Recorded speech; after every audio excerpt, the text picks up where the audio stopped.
What's up, y'all? This your boy J. Lou, and I want to welcome everybody to the first episode of College Tailgate. And as I said, I'm your host, J. Lou, and this is going to be your opening show. This is the opening show. This is the beginning show of College Tailgate. I'm going to give you like a lot of information in this first show.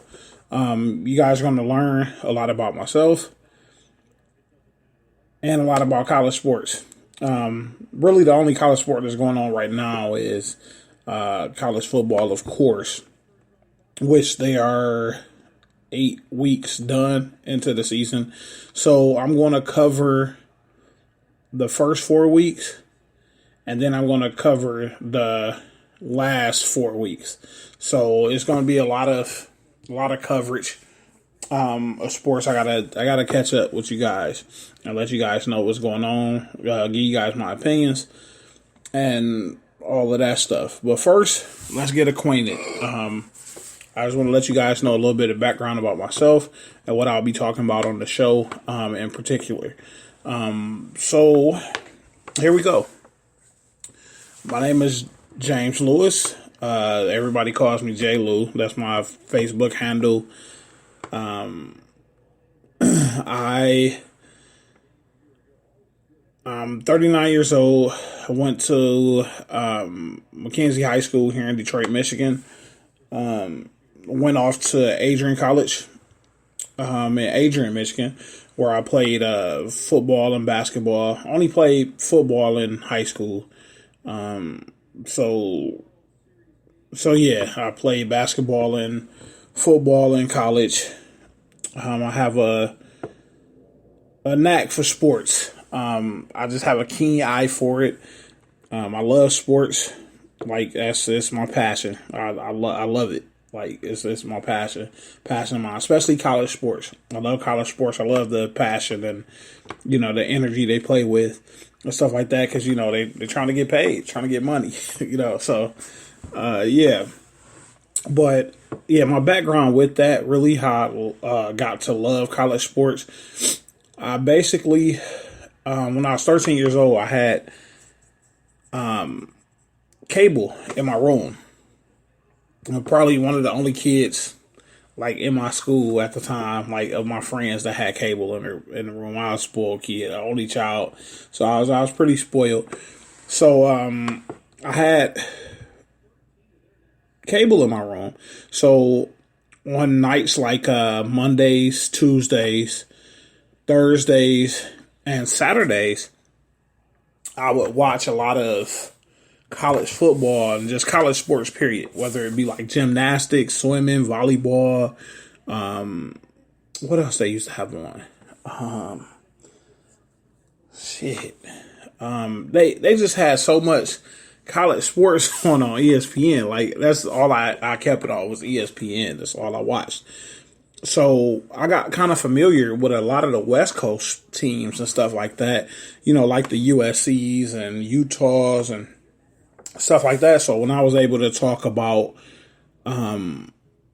those teams, other kids or whatever were basically just talking about local stuff, because they didn't, most of them didn't have cable.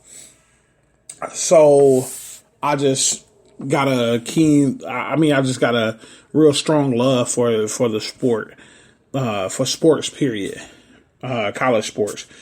So, just to give you guys a gist of what I'll be talking about on these two separate segments, I'm going to split them up. So the first segment is going to be me running down like the first half of the college football season, and then on the back end, I'll give you the last 4 weeks that's went down.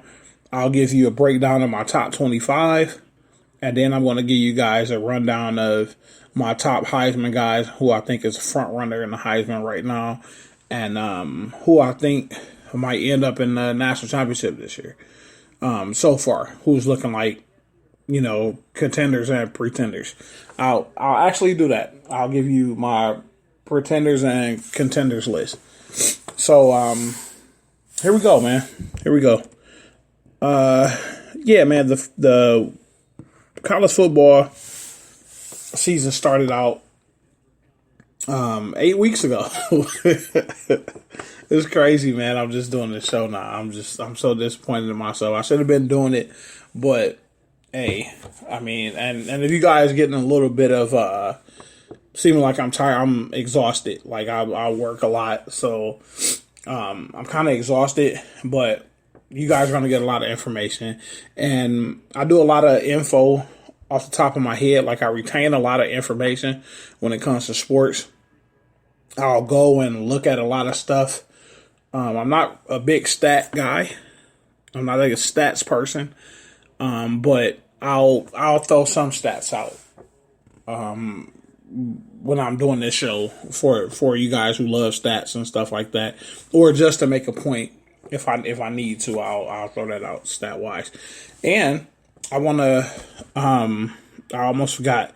I want to tell everybody on the East Coast, my Syracuse and Rutgers fans, whew.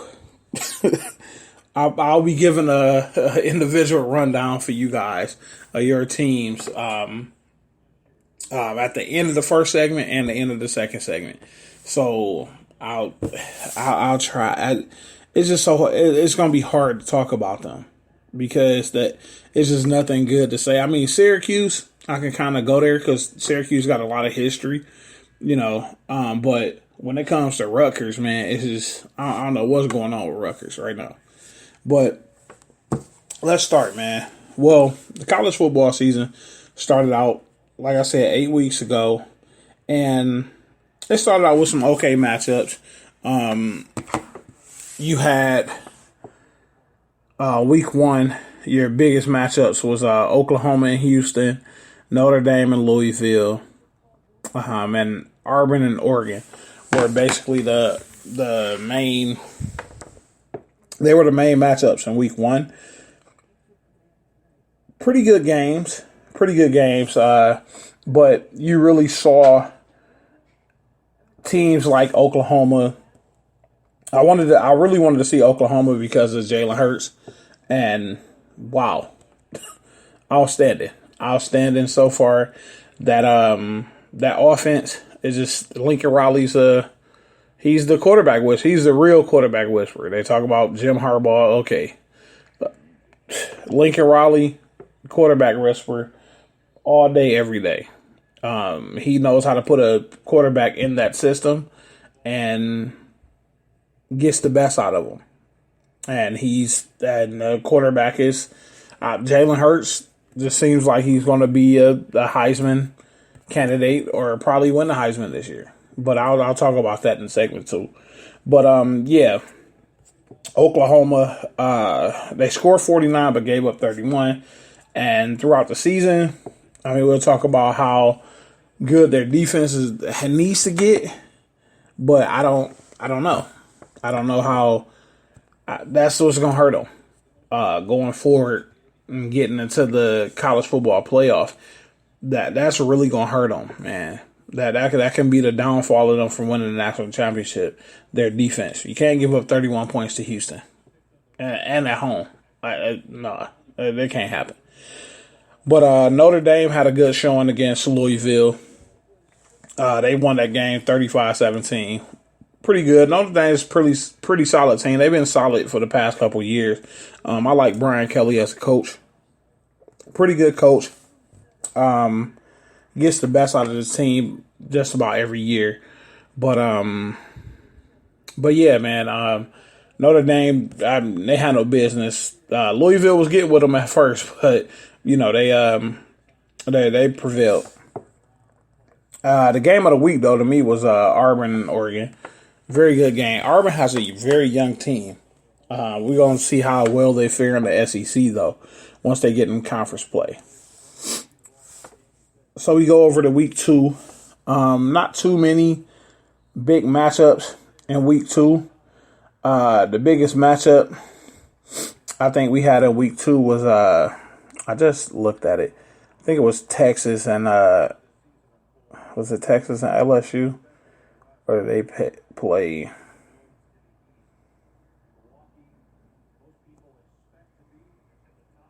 I'm trying to see what week did Texas and LSU play. Oh yeah, they played week 2. Yeah, that was the game, but that was my game of the week. LSU scored 45 points, and Texas scored 38. It was just a shootout, old fashioned shootout. Two quarterbacks dueling it out, and it was the coming out party of LSU's quarterback Joe Burrow. The kid can play, and LSU is not normally known for their quarterbacks.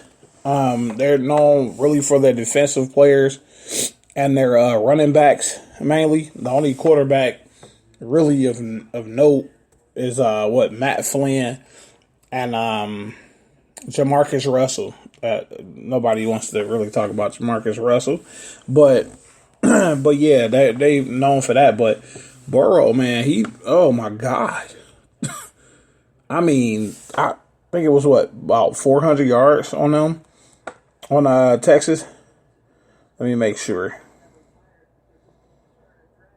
Let me try to make sure. Yeah, he threw for 471, almost 500 yards and 4 touchdowns.